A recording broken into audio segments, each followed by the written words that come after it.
Okay, time for the first exercise. What we're going to do in this exercise is find some people that can help us with this process of writing our resume. You're not on your own. You can find people that can help. Now, this is a great idea for a number of reasons. One is that you can bounce ideas off other people and get different perspectives.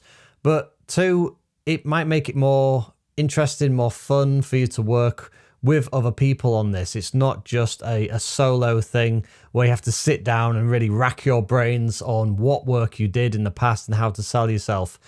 Asking for help and working with other people can motivate us as well.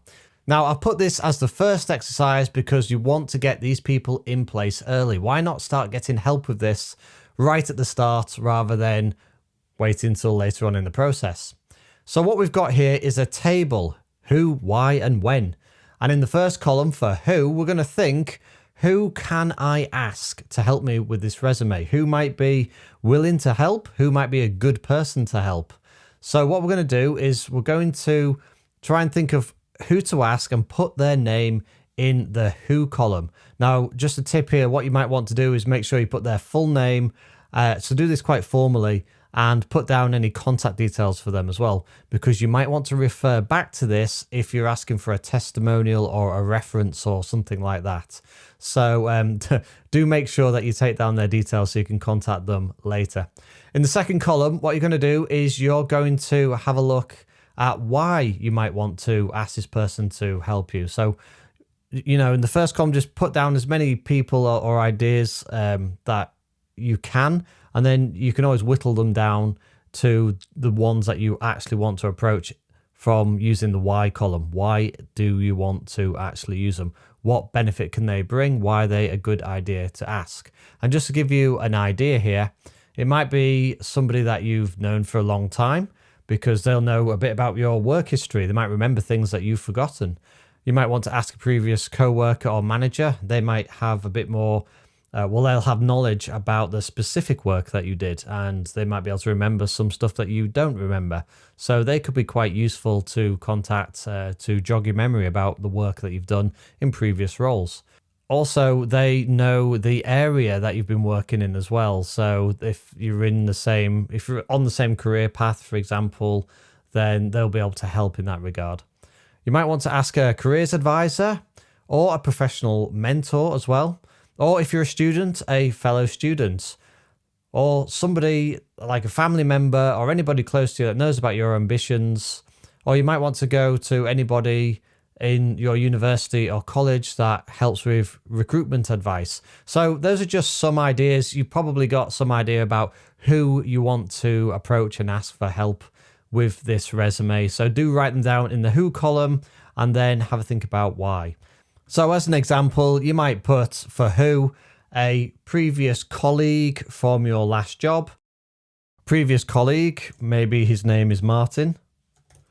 And you want to put down why. Well, because Martin, on a major project, he worked with you on a major project. He might know the industry.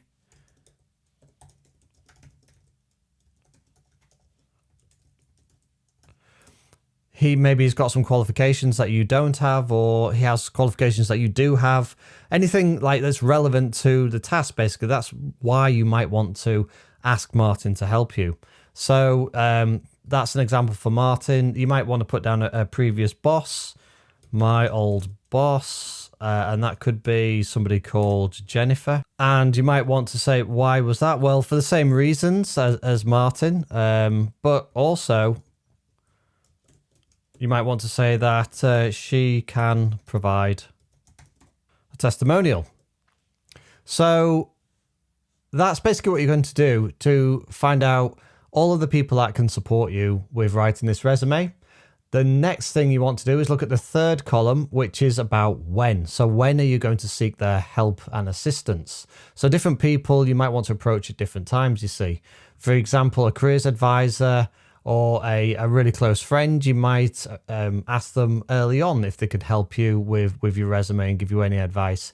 If it's your old boss, for example, and they're very busy, then you might want to show them the final draft and get their opinion on the final draft. Or maybe you might want to approach them midway if you're a bit more comfortable with them and they can help you and help to steer you.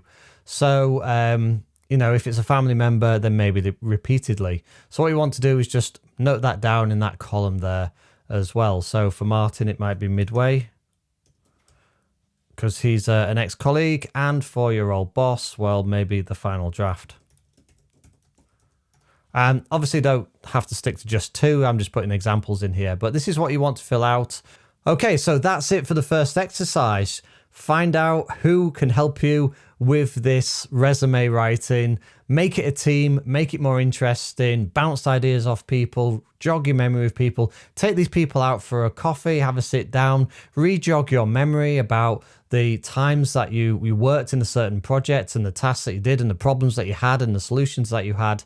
It can be quite fun, actually. So do reach out to these people, reconnect with these people, and you never know, they might also have an idea of other jobs that are coming up and have some other ideas of people and inside of their network and other opportunities that you might want to go for. So a very worthwhile exercise. I'll leave that one with you. Fill it in and good luck.